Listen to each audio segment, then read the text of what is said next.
Music licensing reimagined.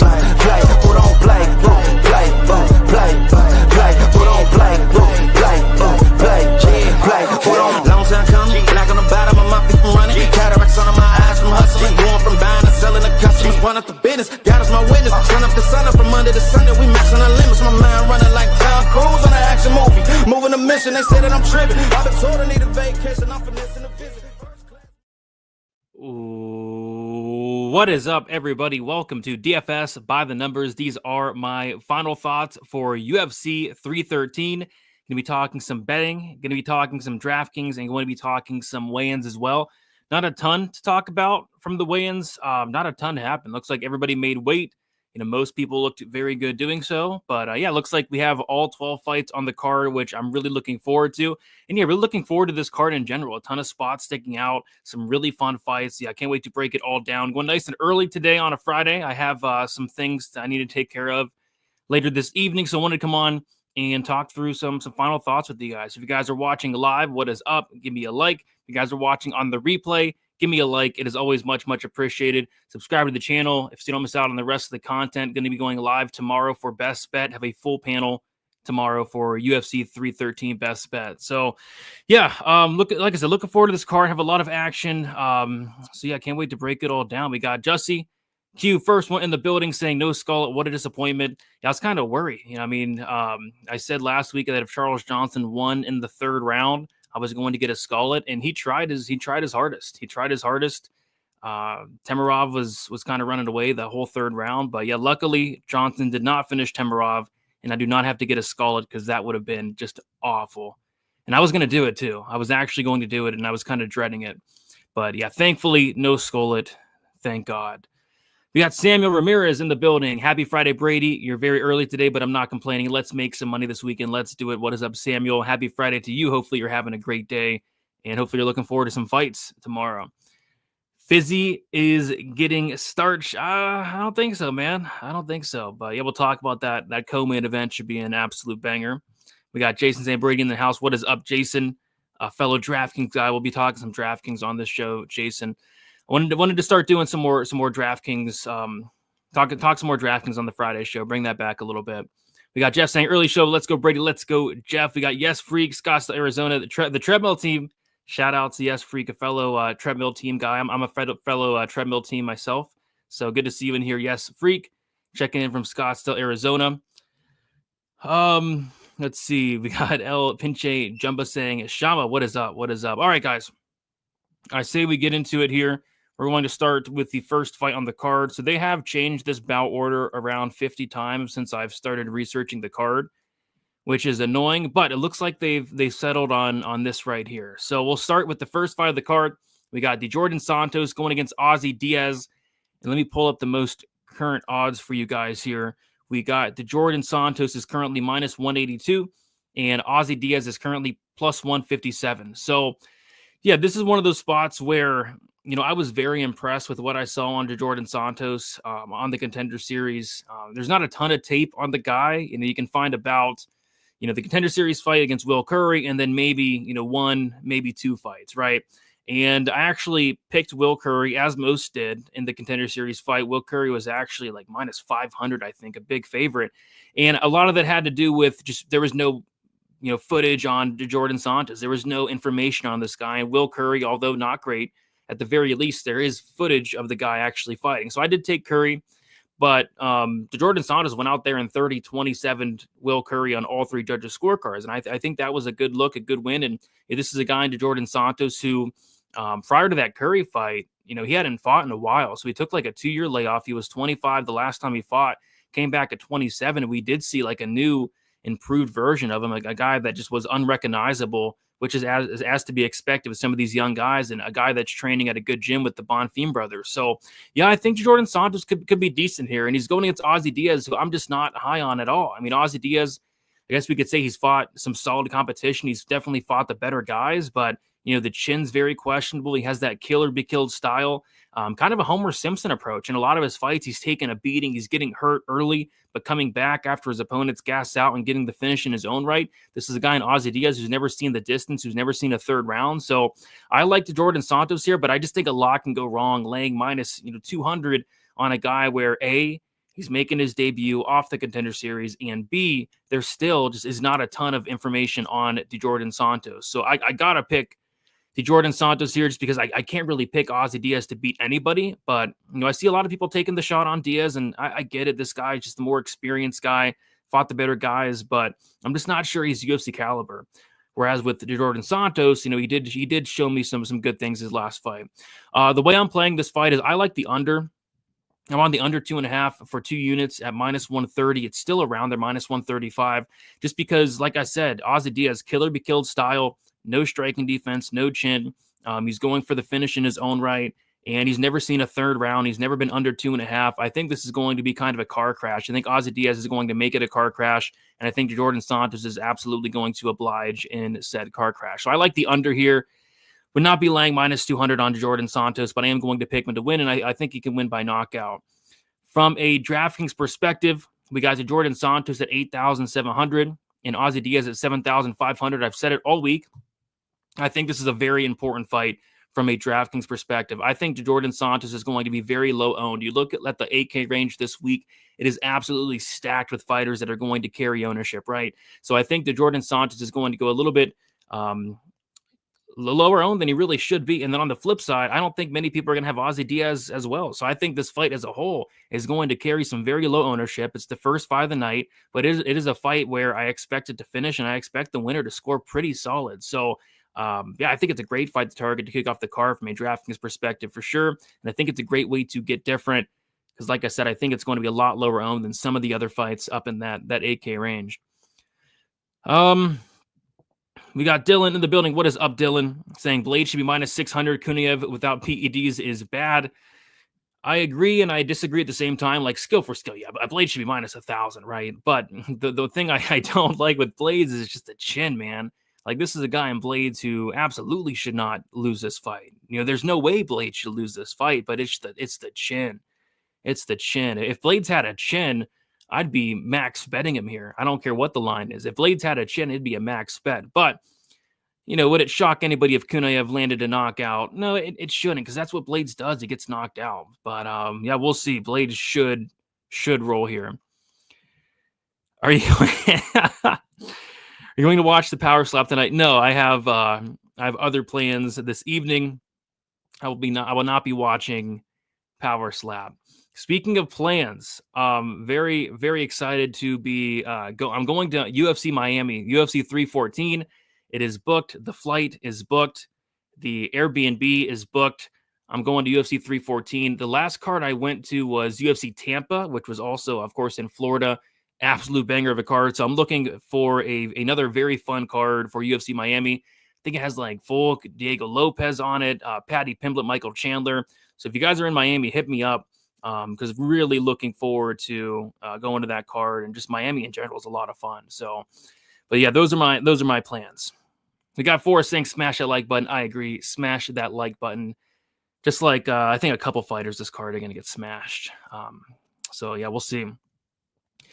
Moving on to the next fight, we got John Castaneda going against Chris Gutierrez. We got a straight pick'em, straight pick'em here, -110 each way. Gutierrez, of course, -110. Castaneda, -110. So when I did my prediction video on Monday, Gutierrez is like +135. And I was wondering where the line would kind of go throughout the week. A lot of people are on the Castaneda side, but looks like there has been some buyback on the Gutierrez side. And to be honest, guys, I think a pick'em's about right. I think this fight does look like a pick'em. And that's kind of how, a lot of Chris Gutierrez fights go. I think that, the leg kicks are going to be a big factor. I think he does have the takedown defense to keep it upright, but the pressure, the volume, the boxing of Castaneda, the potential wrestling of Castaneda. I think he has some paths here. I see this fight being close. I see this fight probably being a split. I see this fight very highly likely to go to decision. And when it does go to decision, it's all going to come down into the hands of the crooked,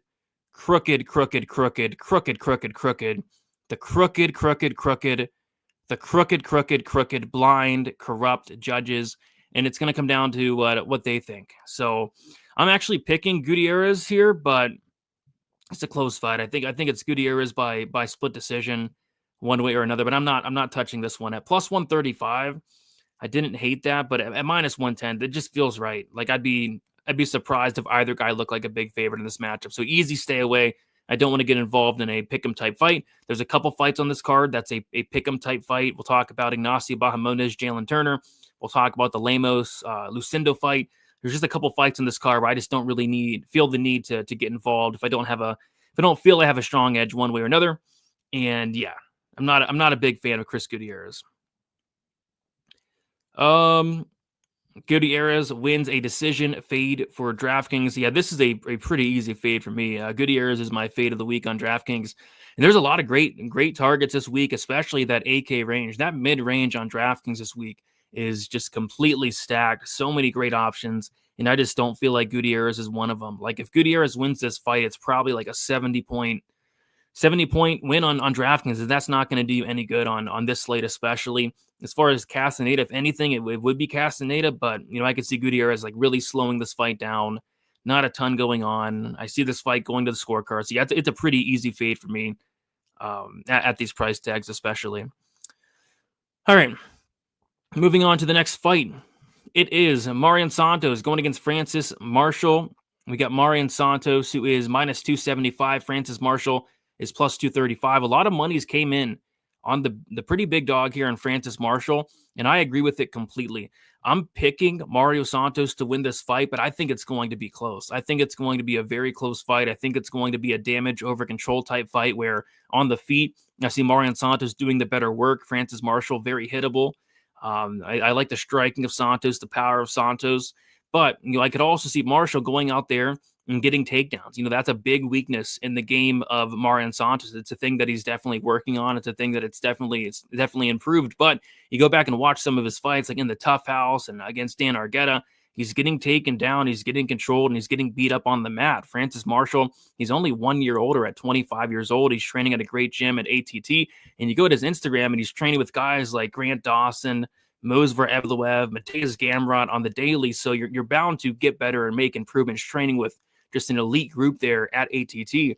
So yeah, I kind of am seeing this fight as I think it's a Santos decision, but I think it's competitive. And I think there's a reason money's coming in on the Francis Marshall side. So what I do like in this fight, it was my first bet of the week. It is the Francis Marshall plus 3.5.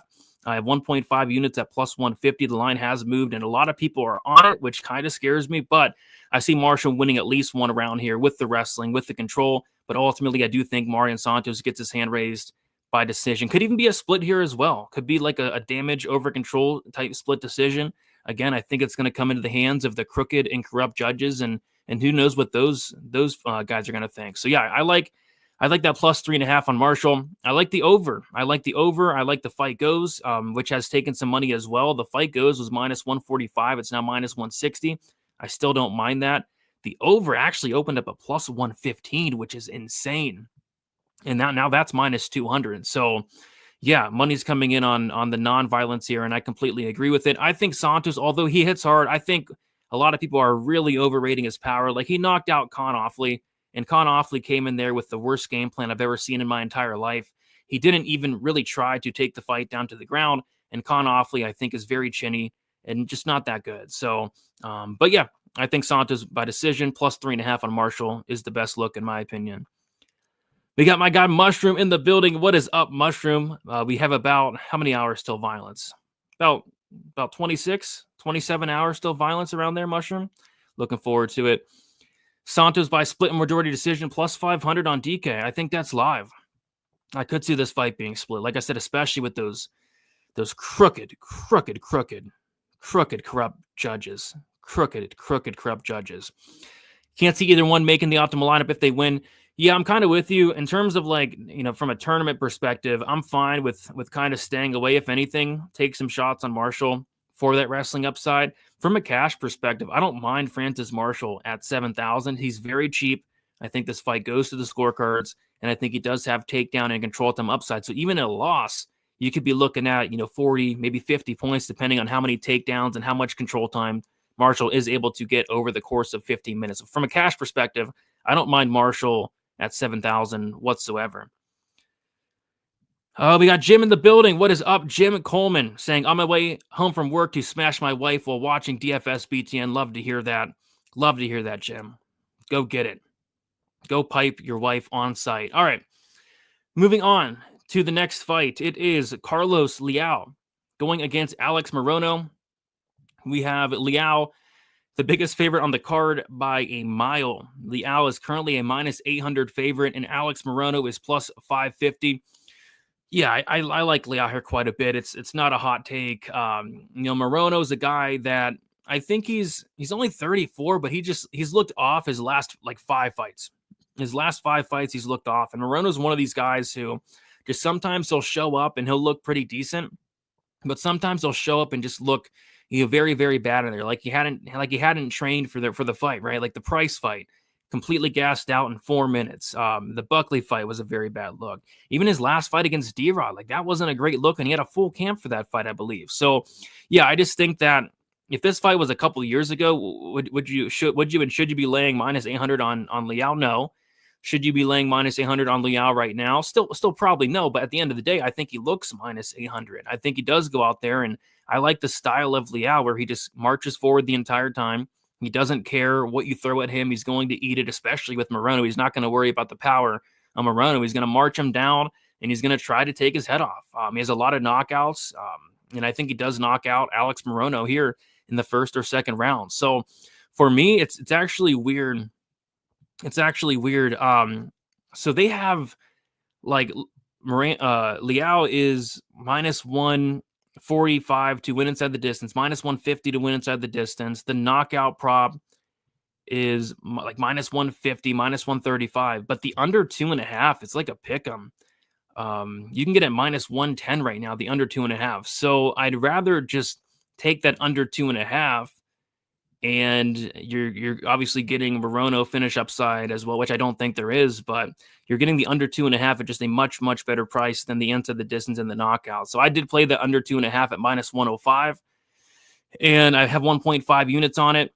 I was planning on playing like the Leal KO prop, but the under was just a much better price. So you don't get that last last 2.5 minutes, but I think it's going to be early. I think all of Leal's finishes do come early. I think he has maybe 1 third-round finish, but the rest are like first and second. So I think it's a first or second round knockout for Leal personally there. And yeah, from a DraftKings perspective, 9,600, it is a lot, but I think, there's a ton of value on the slate.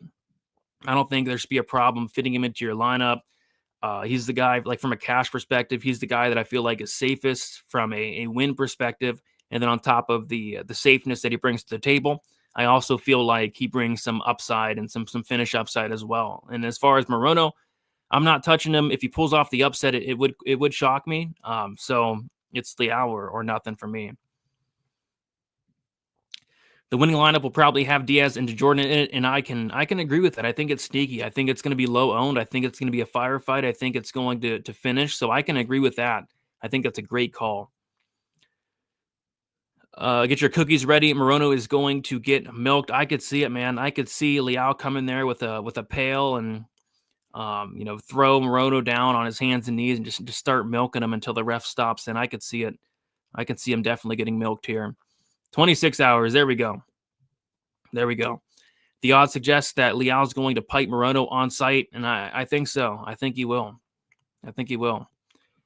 How did Leal look on the scale since he took a short notice fight and was not in the testing pool when he fought Renat? I was worried he might look deflated. I thought he looked fine. He didn't look like he was on steroids like he has in the past. But he looked fine to me.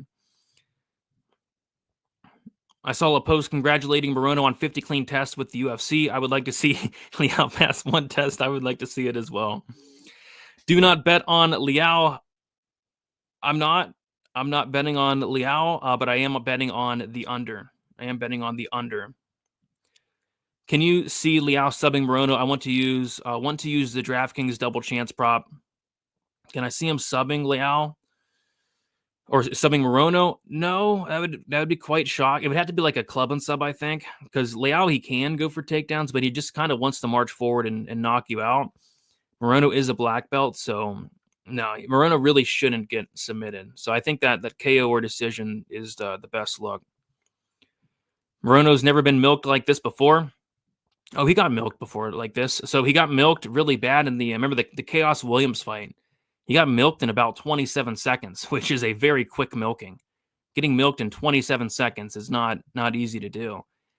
He also got milked in the Ponzi fight, but that milking was kind of played out, kind of lasted longer. That milking took about 2.5 rounds for that milking to take place. And then Buckley was on his way to milking him, and Buckley just kind of let him off the hook, I thought, in that third round. But Buckley very well could have milked him. And even Price, I thought Price was on his way to milking Morono, but just kind of let him off the hook for some reason. But yeah, I think there will be a milking in this fight.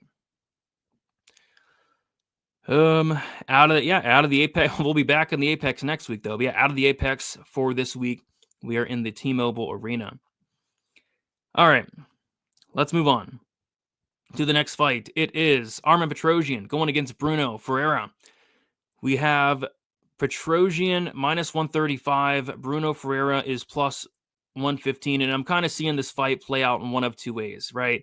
I think, Bruno Ferreira, if he's winning this fight, he's winning it by first round knockout, maybe early second round, right? I don't think he has the cardio to either A, win a decision, or B, get a late finish. I just don't. Anytime we've seen this guy extended, it's looked very bad. This guy got out cardioed by Abus Magomedov, which is very hard to do. Like, it's impossible to do. So I think if Bruno Ferreira is winning this fight, it's a knockout win in the first round and a half, the first 7.5 minutes. He has never won a fight outside of that 7.5 minute mark. So, and yeah, it's on the table. But how I'm looking at this fight is, I think skill for skill, Petrosyan is just a much better striker, and it's not even close. Yes, Bruno Ferreira has power and the power advantage, but I mean, look at the volume numbers. Armen Petrosyan is landing almost 6 significant strikes per minute. He's a very high-level striker. He was actually outlanding Shara Magomedov in terms of the numbers, and he was going out there and outlanding very high-level strikers like, Christian Leroy Duncan very badly at distance. Guys like even Kyle Bahio is a great striker. He was outlanding Kyle quite a bit at distance. He was outlanding Gregory Rodriguez at distance as well. So Armen Petrosyan striking is very, very, very good. But Ferreira has that power. So I'm personally on the Petrosyan side. I think just really have to worry about a knockout within the first 7.5 minutes. But if he doesn't get that, I think he's going to start to really put it on Ferreira. I think he's going to mix it up, hit him to body, hit him to the legs. I think he's going to beat him down. I think he's going to finish Ferreira late in this fight. That's kind of my hot take of this week. Petrosyan, kind of a decisionator thus far in the UFC.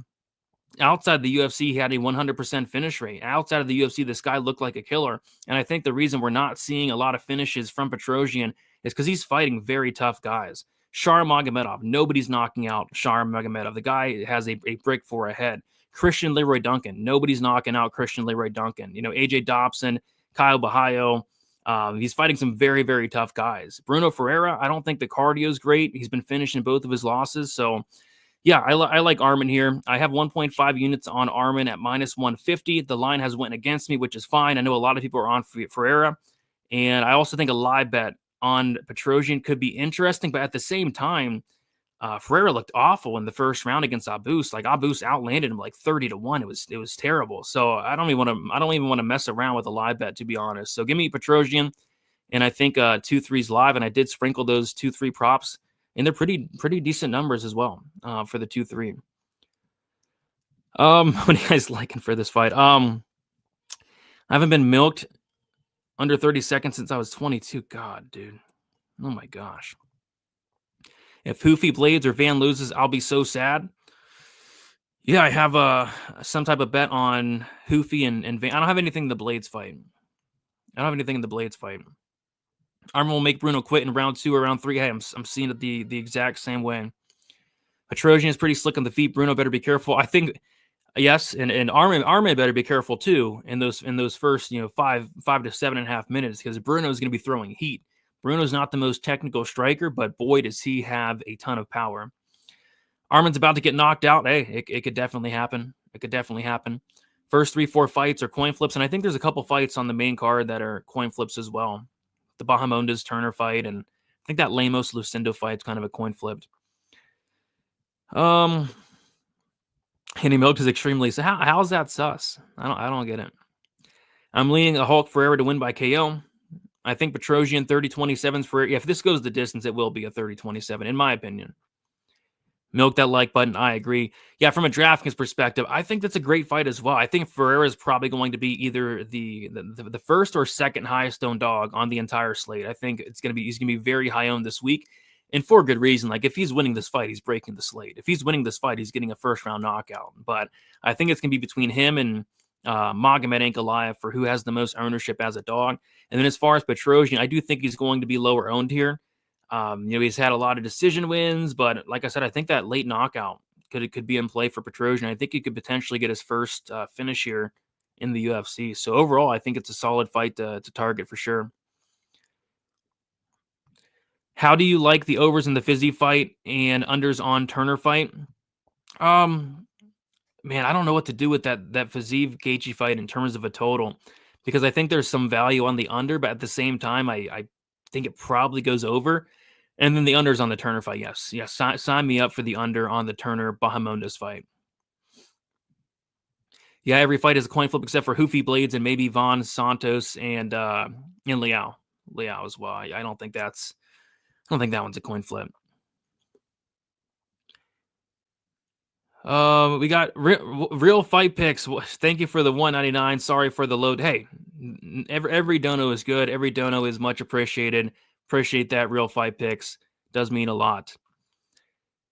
Get your dog bet in. Gaethje's winning this. Oh, we'll see. We may be on the other side there. Maybe on the other side. Bruno KO'd 6'3" Robocop. Robocop is also very chinny. Very chinny. But yeah, he could KO Petrosian. That's his path, man. Bruno Ferreira KO 1. If you're on the Ferreira side, it's 6-1. It's 6-1. It's a good look. Moving on to the next fight. It is Joshua Van going against Ray Saruya. We have Joshua Van minus 170. Ray Saruya is plus 145. Yeah, interesting line movement here because I don't see a ton of people on Ray Saruya like at all. I see a lot of people on Joshua Van, but this line's came in a little bit. Van was sitting around minus 200, minus 210. Now he's back to minus 170. So for me, I kind of agree with this, but only for the first 5 to 7.5 minutes. I think Saruya can and will get takedowns here early on against Josh Van, but I'm worried about Saruya here. He's taken this fight on somewhat short notice, and his cardio is just not good. We saw him completely done in the Hernandez fight once that third round started, late second round, really slowed down.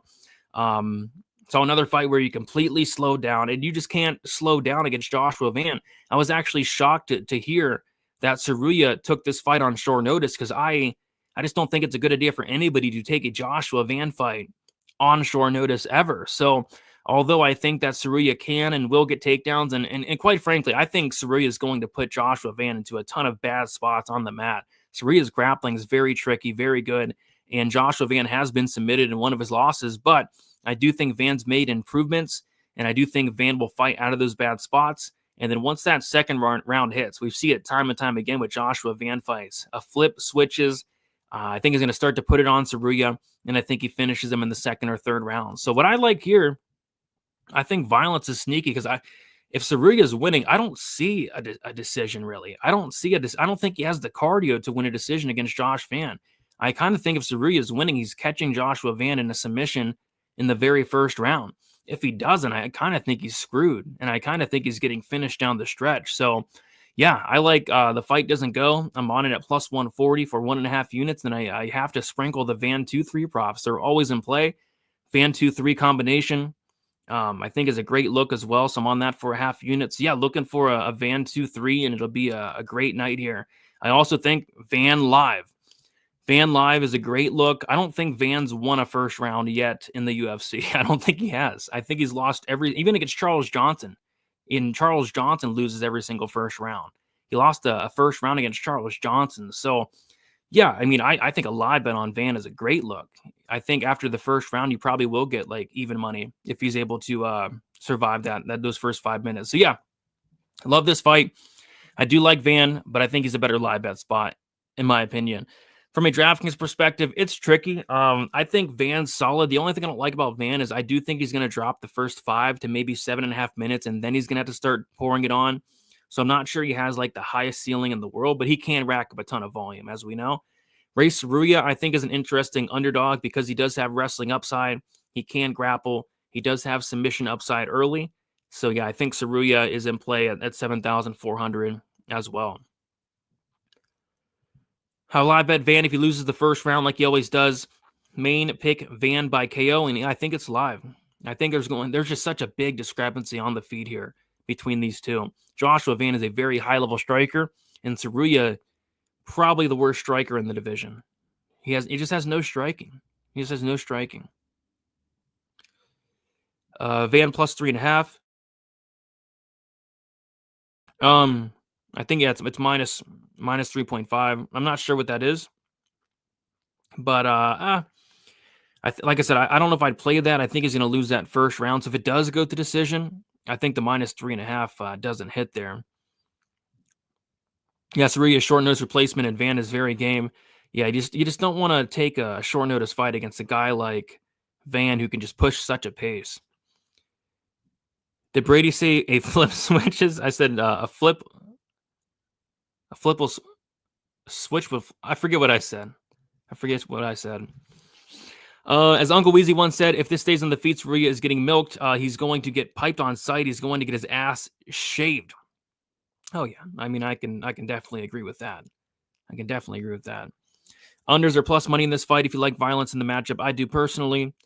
Van by decision, decent DK pick. If it goes to decision, I do lean it being Van. If it goes to decision, it'd probably be like a Saruya winning round 1 with the takedowns, and then Van piecing up Saruya for round 2, round 3. I think a lot of people are seeing it that way.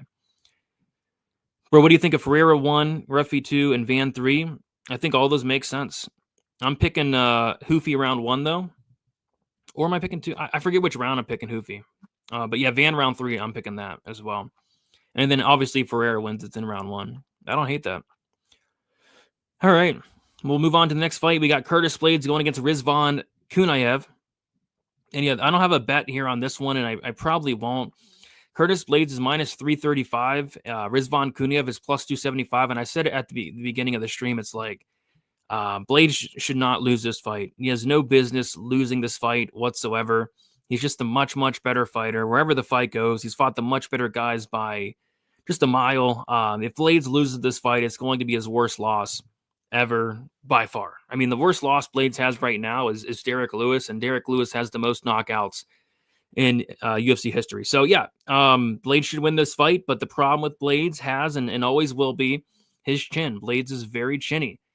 With that said, though, I mean, he's getting knocked out by like Ngannou, Aspinall, and Lewis, right? So, and Pavlovich. So, he should be fine here. I just don't really see a way to play this fight because I can see it playing out a couple of different ways. I can see Blades maybe implementing some wrestling. We haven't seen wrestling from Blades in a while, but this could be a fight where he does get on top of Kunayev and have some success. I could see Blades just outstriking Kunayev across 15 minutes. Maybe it's not the most exciting fight. I could see Blades maybe knocking out Kunayev as the fight goes on, as Kunayev gets tired. So I just don't really see a way to play this fight. I think Blades as a parlay piece makes some sense, but I don't know. I guess I just have PTSD from Blades just getting knocked out so much, but he should go out there and get the job done. From a DraftKings perspective, 9,100 for Blades, I think is solid. Like I said, I think he can take him down, win minutes and moments on the mat. I think he can knock him out here. So yeah, either way, I think Blades makes a lot of sense. And then even like Kunayev 7,100. If Kunayev's winning this fight, it is by knockout. And it shouldn't really shock anybody if Blades gets knocked out for like the 6th time. So, yeah, I think it's a solid fight to target on DraftKings, but I more so lean towards the Blades side at 9,100. Kunayev looked decent on the scale. He must have Basil Hafez as doctor again. He looked a lot better than he did on the Contender Series. He looked a lot better than he did in the Contender Series. Blades versus steroids. Blades versus yeah. Maybe he's back on the juice. I'm having a hard time trusting Blades though. His chin is so questionable. Right there with you. He should not lose this fight, but that chin, man. Maybe a hot take, but I see the Blades fight going along. I like the overs. I'm with you. I like the over too. I think my favorite spot would be the over 1.5 though. The 2.5 kind of scares me just because I feel like Blades could get him out late. But no, I agree. I think I'm actually picking Blades by decision. But Blades has been a lot more aggressive this latter half of his career, really sitting down on his punches. So maybe he can finish him late. Not many people hate on Brady except Colton. Yeah, Colton G. A couple. There's not a ton. There's a couple though. In his boy, I think he said his homies. Which, by the way, I haven't seen Colton G in a while. Hopefully he's all right. Never parlay Blades money line if you care about your money. Well, luckily I am not parlaying Blades money line. This dude really tried to box with Pavlovich. Yeah, I had Pavlovich KO1 there. I was very happy with that. Blades second round KO. I'm calling it now. Don't mind it, man. I mean, if he gets on top, like, he's so much better than this guy. He should go out there and dominate him. So we'll see. Blades by ground and pound. Blades have been fighting higher competition, so it will be interesting to see. Yeah, I mean, way, way higher competition. Tom Aspinall, even Pavlovich, guys like that. Did I miss Ignacio talk? No, we'll be talking about Ignacio very soon here. All right. Moving on to Mauricio Hoofy going against King Green. So we got Hoofy minus 510. Green is a plus 185. Looks like Hoofy was minus 425 earlier today. So some late money coming back in on Hoofy. He's a big favorite. And yeah, if this fight was a couple of years ago, I think Green would be a very live dog in a sense that, volume for volume, you got to favor Green. And, I think that Yon Top fight for Hoofy wasn't the best look in the world. But I went back and watched that Yon Top fight, and he landed, a couple shots where I'm like, some of those shots knock out 75% of the division, including, King Green, who just, I don't think the durability is there anymore. I mean, Yon Top, although the skills aren't quite there, the toughness and the durability and the heart of Yon Top is there. So yeah, I think I just imagine Hoofy at some point touching the chin of King Green. King Green has that hands down style, and he's always had, solid striking defense. He's always been able to get away with it, but, he's losing a little bit of speed. He's losing a little bit of durability, and he's taken a lot of damage. Obviously got knocked out cold in the Dober fight, and he got piped on site against Jalen Turner. And I'm not sure if they have arrested Kerry Hatley yet. I've been asking around this week, and nobody has an answer whether or not they arrested Kerry Hatley for attempted murder. Whenever Jalen Turner knocked out Green, and Green was unconscious for 5 to 10 seconds and just wouldn't stop the fight. I'm like, what are you doing, Kerry Hatley? You need to be arrested. You need to go to jail for a very long time, because that was the worst stoppage I've ever seen. Worse than the Benoit Saint Denis stoppage from Kissy. I mean, that was a terrible. He was unconscious and getting his head bashed in for just way too long there. But yeah, I mean, that's going to change you, right? And I think it has. I think the durability of Green is no longer there, and Hoofy hits like a truck. Although I do have some concerns about Hoofy, in future matchups. In terms of the four main fighting nerds, he's probably the fourth for me. But what he does do is he hits very hard, very hard. So I like Hoofy here. I think Hoofy knocks out King Green in the first or second round, and I have a 1.5 unit bet on Hoofy to win by knockout in the first or second round. And yeah, I think he pipes Green on site. And there's been some weird stuff going on with Green. There's been some weird stuff, some weird outcomes with these Green fights. I'm not one to say, fights are fixed, but I mean, that Grant Dawson fight where we knocked out Grant Dawson in 30 seconds, something, that was a little fishy. And then what also was fishy to me was, King Green shooting a takedown against Paddy Pimblett. And I know that Green doesn't have the best IQ. But I mean, why would you shoot a takedown against Paddy Pimblett? So yeah, I don't know. I think Green's going to get knocked out here and collect a nice check for doing so. Maybe even cash a Hoofy KO1 prop himself. I don't know. I don't know. Maybe he does. We'll talk about the nice name there. We'll talk about the WMMA fight very shortly. Morono and Green parlay. Oh, what a disgusting parlay. But yeah, if that hits, you are looking insane. I mean, that's a genius win if you hit that. But I don't know. I think both end probably pretty poorly. Hoofy KO1 or KO round 2. Yeah, I like both. I think it's round 1 or round 2. All depends. I like the under 1.5 parlay with Ink Alive and KO2. Cover the first 10 minutes. Yeah, I covered the first 10 minutes myself. The UFC should get an estimate of how many years were cut off the life of Green due to Kerry Hatley's horrid stoppage, and that is how long Kerry Hatley. I'll say 10 years. I think 10 years is fair. Attempted murder, 10 years, almost was murder. I mean, that we almost witnessed the first death in the UFC cage in that Green Turner fight. I thought Green was going to literally die. I was worried for him, and I had a bet on Jalen Turner to win in round 1 or round 2 there. And I'm like, dude, stop the fight. Bobby Green is unconscious, getting his head pounded in. Kerry Hatley, get some help. Get some help. Pipe up the like button, just like poor Green got piped on sight against Jalen Turner. I could not believe that. Green took terrible damage from Turner and submitted by Patty easily. That was a bad look. It was a bad look. Carry the hat. Hatley, I like it. Yeah, I think his shin's gone. And even if his shin wasn't gone, like Hoofy hits very hard. Very hard.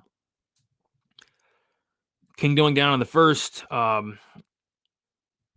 That's true. But my point is, Green was counted out in the fight. Is similar to this one here. When he fought Patty, he was mixed, and now he's no chance kind of conversation again. Yeah, I mean, like I said, if this fight was a couple years ago, I would give Green more of a chance. I could see like a volume type thing, maybe taking over late type thing, but I don't know. I think it's knocked out. Hoofy by KO. Yeah, fighting nerds are on fire. The male fighting nerds. The female fighting nerds, not so much. But the male fighting nerds, yes. Absolutely. Who or what is the best sub prop on this card? Saria, knee bar, maybe. The funny thing is Saria is going to go for some knee bars here. I don't know if he gets it, but I don't see a ton of subs on this card. I don't see a sub in the Santos Diaz fight. I don't see a sub in the Castaneda Gutierrez fight. Santos, Marshall, no. Leal Moreno, no. Petrosian, Ferreira, no. Saruya is live for a sub. I think if he's winning, it's an early sub. Blades Kunayev, no. Hoofy Green, no.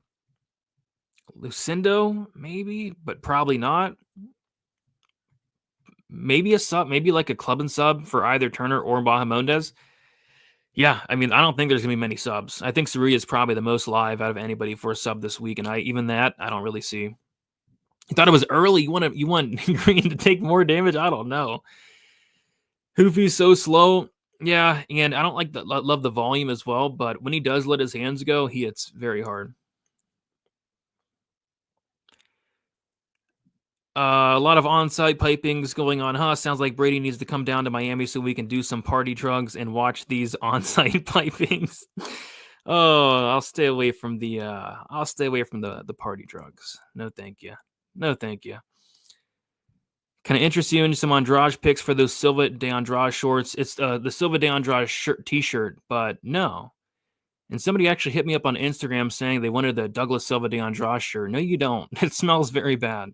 It smells very bad. Yeah, Lucindo, maybe. Maybe Lemos has been submitted a couple times. Bahamonas look terrible on the scale, which is expected. The dude's 6'3", trying to make lightweight. But yeah, he did make weight, which is good. I hope not, because I have a KO prop, but yeah, you never know with Bobby Green. Like, he could go out there and get sub. You never know with Green anymore.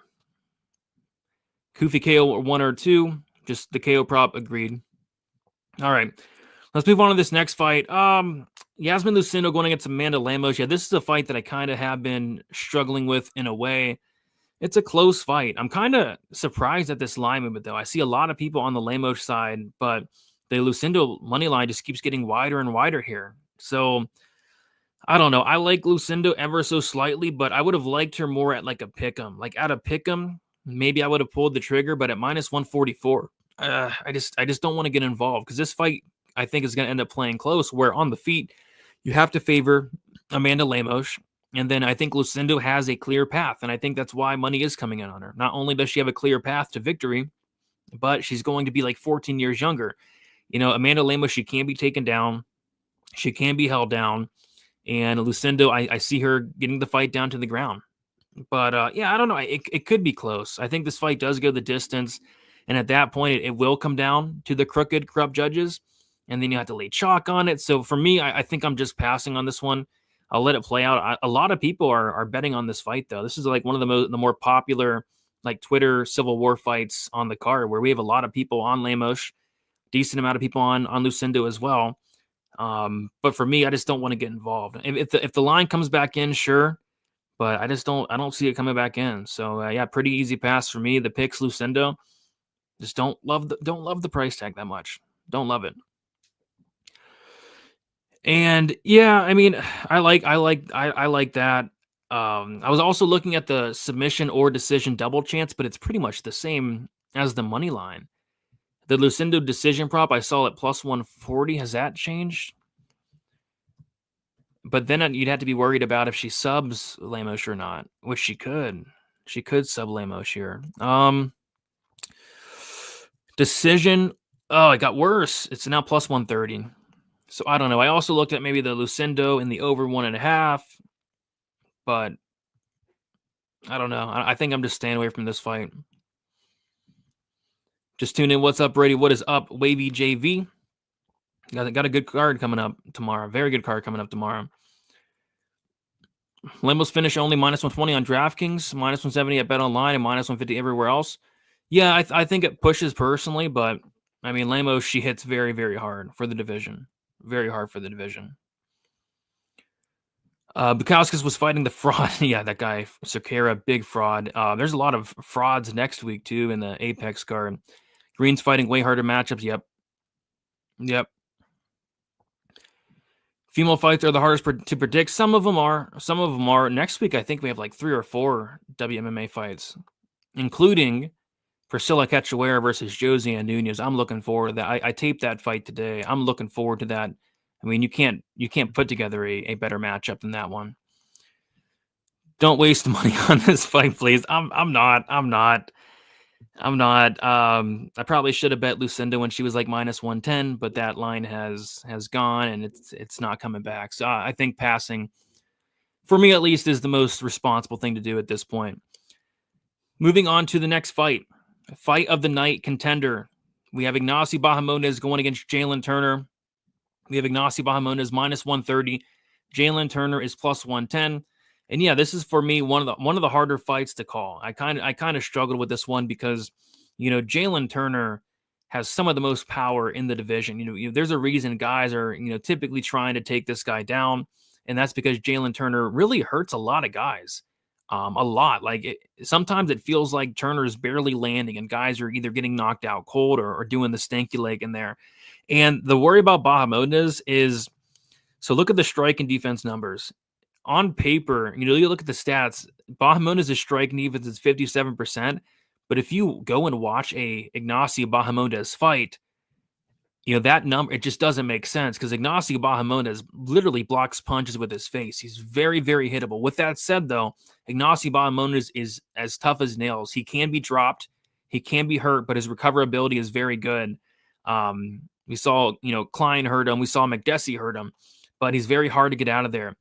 And then you look at Jalen Turner's striking defense, and 41% striking defense has to be some of the worst striking defense I've ever seen in my entire life on paper. So yeah, but I think both guys are hittable. Although the stats don't show it, both guys are very hittable. Both guys have a ton of firepower, especially Jalen Turner. And then I also think that Bahamondes is tougher, more durable. I worry about the chin, the durability of Jalen Turner, who's been knocked out 4 times. Has Turner ever been subbed? Never been subbed. Bahamondes has been subbed twice. So I just feel like there's a lot of, finishing opportunity here. I think Turner's live to finish Ignacio in that first round, first 7.5 minutes. And I also feel like Ignacio's live to finish Turner. I think somebody's live to land a big shot here. So I like the under 2.5 rounds. It's only like minus 130. I think that's a solid look this week, with the amount of firepower coming from either side, with, how defensively responsible both guys are. It's just hard for me not to imagine, somebody landing a big shot here. On top of that, both guys have sneaky submission games. Jalen Turner's a black belt. Bahamondes has those long arms. Those front chokes could be there. So, yeah, I think violence around minus 130, minus 135 for that under. I think that's a great look this week. For me, in terms of the pick, I picked Ignacio. I don't feel great about it just because I do think Turner is live to land a big shot, but I just trust the durability a little bit more, the cardio a little bit more, and the output a little bit more. And if this fight does get extended, I trust him a little bit more as well. So I like Ignacio as far as a pick, but not a ton of confidence on that. What I do like though is an under. You can never go wrong with under in a Jalen Turner fight.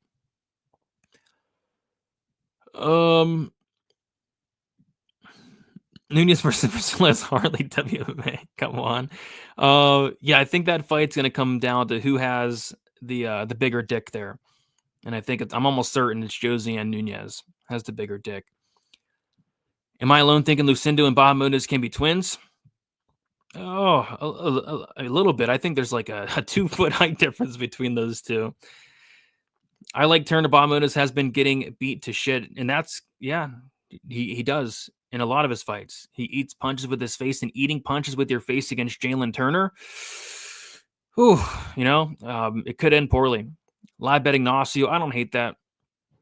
Maybe after the first round, because he could get finished. I don't hate that. Maybe he's even plus money. DK fight to not start round 3 minus 110. I don't mind it. Green is very chinny at this stage. He is. Bauman is either smoking Turner or getting smoked himself in the way this fight goes all 15. I don't think it does either. If it does go 15, it's going to be a fight of the night easily. Because I think if it does go 15, both guys are going to be dropped. Both guys are going to be wobbling around the cage. And maybe it does go fit. Maybe Jason Herzog's in there. Herzog, he loves his overs. We could see, just the fight not getting stopped. Maybe Kerry Hatley's in there. Maybe Kerry Hatley doesn't stop the fight again. I don't know. But if it does go to decision, just be an absolute slugfest, I think. It's not a bad look. Jalen sub. Hey, Bob Munoz has been sub twice, and I think it would be like a club and sub because Jalen does not proactively wrestle, but what he does do, if he hurts you, he will snatch up that neck. So I don't mind that. Shout out to Dean B. Shout out to Dean B in the chat. Thoughts on Mario Santos? Yeah, I went over this one already. Just quick thoughts. I think Santos wins, but I think it's a little bit closer than the line does indicate, and I think Marshall can win at least a round, but I like Santos by decision. I like the overs as well. From a DraftKings perspective, by the way, I think this fight's an amazing fight to target. I love this mid-K range this week, and I think somebody's getting served. So, yeah, I think the Bob Munoz Turner fight's a great one to target from a DraftKings perspective. All right, moving on to the co-main event is Rafael Fiziev going against Justin Gaethje. And, yeah, interesting fight here. We have Fiziev minus 155, Justin Gaethje plus 135.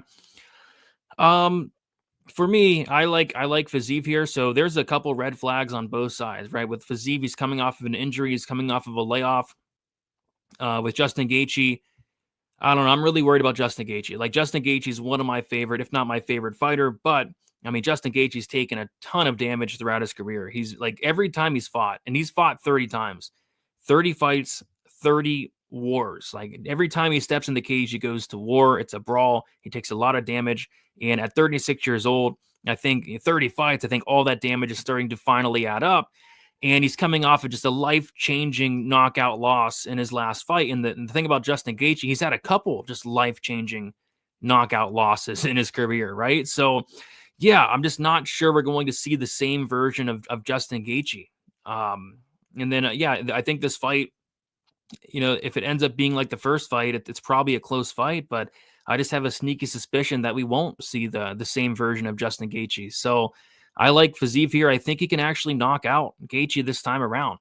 I went back and watched their first fight. Fiziev was landing a bunch of big shots and Gaethje was eating him. Will he be able to eat him this time around? I'm not so sure. So I bet on Fiziev, and this would be a much bigger bet if he wasn't coming in on short notice. But since he is coming on short notice, I did stay at 2 units at minus 150.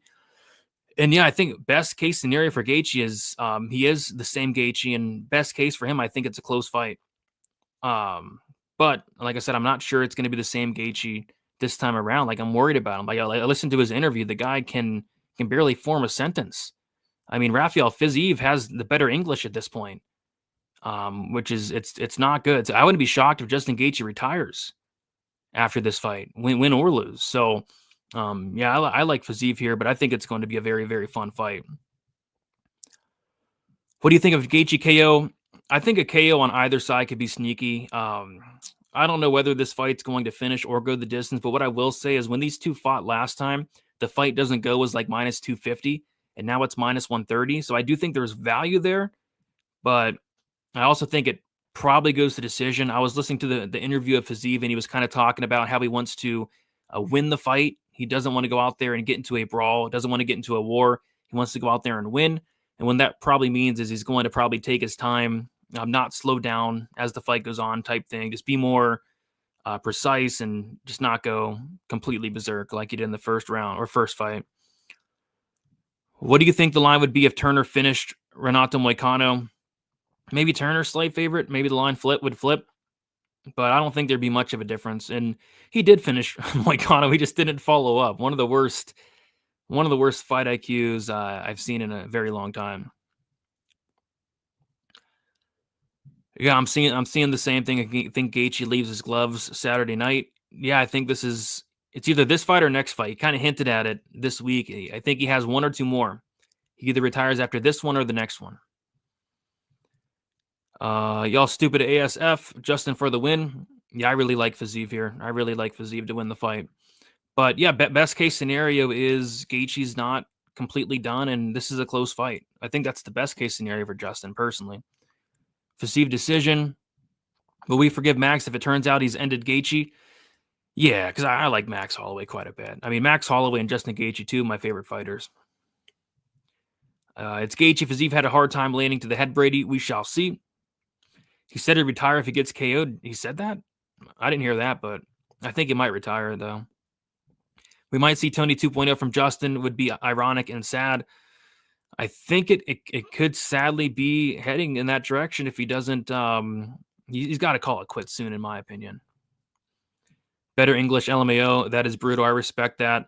Yeah, I think Fiziev is speaking better English than Justin Gaethje. Like Justin Gaethje's interview was playing, and I was trying to listen to it, but I couldn't understand what he was saying. I think they might need to start bringing a translator in there for Gaethje. Like, it's getting sad. Like, I'm not even joking. It is getting sad. Fiziev round 1 plus 650 on BetRivers have a lot of value versus plus 470 for the rest of the market. I think he gets it done in round 1 or round 2. Yeah, he could. It could be a knockout, could be a decision. I'm kind of struggling just to pick a method, though. I think Turner is better. Just hope he doesn't have a Randy Brown moment. What's a Randy Brown moment? What is that? Getting knocked out? If Gaethje loses, he's going to join a barbershop quartet singing band. Would you go to see him? Sure, why not? I don't get the Randy Brown analogy. I don't get it. Somebody explain it.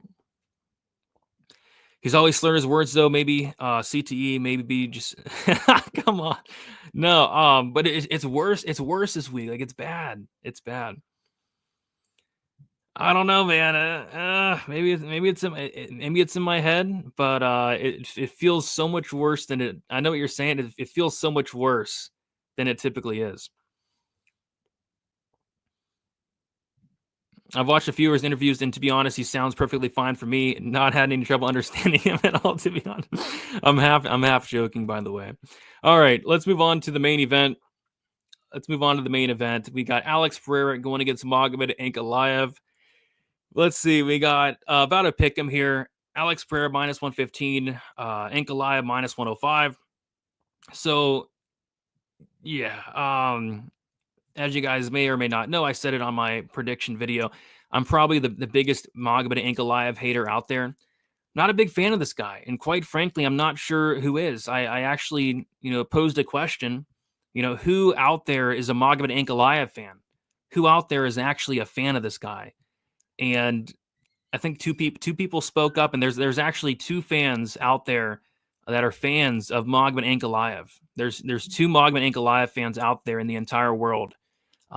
He's so boring. Like, he's so boring. It kind of falls in like the William Gomi category of just so boring, just barely getting by in a lot of these fights, just really hard to watch.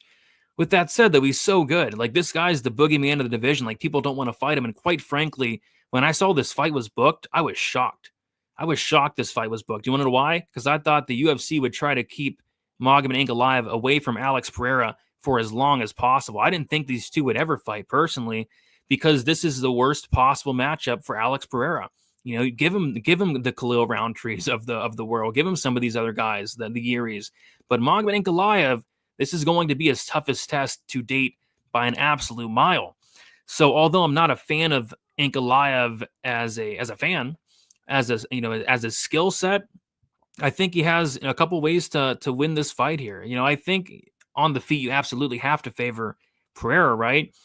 But Ankalaev's a very good striker in his own right, and then on top of that, he has all the wrestling, all the grappling upside in this fight. So the more I thought about this fight, the more I think Ankalaev's a very live underdog here. And he could get knocked out, but he also could go out there and get takedowns and win minutes on the ground. And I know people have said this week that, hey, he doesn't do that, but he really hasn't needed to. But anytime he's went out there and tried to wrestle, he's looked good doing it. He can wrestle, he can grapple, and I think it'd be wise for him to do that here. So, yeah, I ended up taking a shot on Ankalaev at plus 100.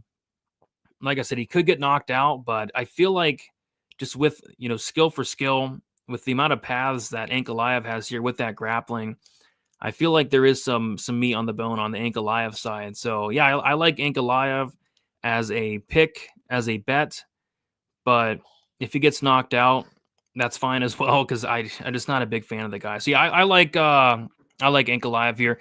He's not a dog. He was a dog when I bet him, though. He was plus 100. So, and he is still plus 100 on some books. Yeah, he's plus 103. So, you can consider that a dog. It's plus money. And yeah, the line's kind of weird. I don't see many people on Magomed at all. Like, obviously, and I was looking at the split, like the betting splits this week. I typically don't, but like 80% of the bets, 80% of the money is coming in on Pereira, but this line is just not moving, which I think that says a little something there. Same thing with the Fiziev Gaethje fight. Like 80% of the bets, 80% of the money's on Gaethje, but the line is actually going the other way, which is weird. Brady polls don't lie. Should I do a poll? I should do a poll, huh? I'll do a quick poll. No, I'm running out of time. Yeah, nobody's a fan of Magomed Ankalaev. Ink KO plus 350. I like Pereira by third or fourth round KO. I'm going to sprinkle Pereira by guillotine. Big Ink is a cutie pie. I don't know about that. Let's see. Alex with another Terminator nutshot KO. If you like Pereira, I think the KO is the way to go. Split decision alert. Mike Bell and Sal de Bunghole judging the main event. Oh, geez, are you serious? It's not good. Magomed fans going back under the. Yeah, I don't know who is a Magomed fan, but if you are, let me know, because I'm trying to find him. All right, let's do a quick recap here, and then I'll head out. Ankalaev on the money line for me, plus 100. Fiziev on the money line, minus 150. Under 2.5 in the Bonmonas Turner fight. Passing on the Lucindo Lemos fight, but I'm leaning Lucindo. Just missed the price and kind of want to stay away. Hoofy KO 1-2. Passing on the Blades fight, don't trust him. Van Saria fight doesn't go, and Van 2-3, love him. Petrosian on the money line got reverse CLV'd, but I like him on the money line, and I like him as a live bet potentially, and I also like the 2-3. I think is sneaky. If you like Ferreira, KO 1 plus 600 is the way to go. I think Leal milks Morono. I like the under. Marin Santos Marshall. I like the Marshall plus 3.5. I think you can win at least one round. Gutierrez Castaneda pass, and then the Jordan Santos Diaz. I like the under as well. Best of luck, everybody, for UFC 313. Be on the lookout for the betting breakdown video. Going to record that right after this show. And then also be on the lookout for best bet tomorrow for UFC 313 as well. Like on your way out, subscribe, and enjoy the fights tomorrow. See you guys later.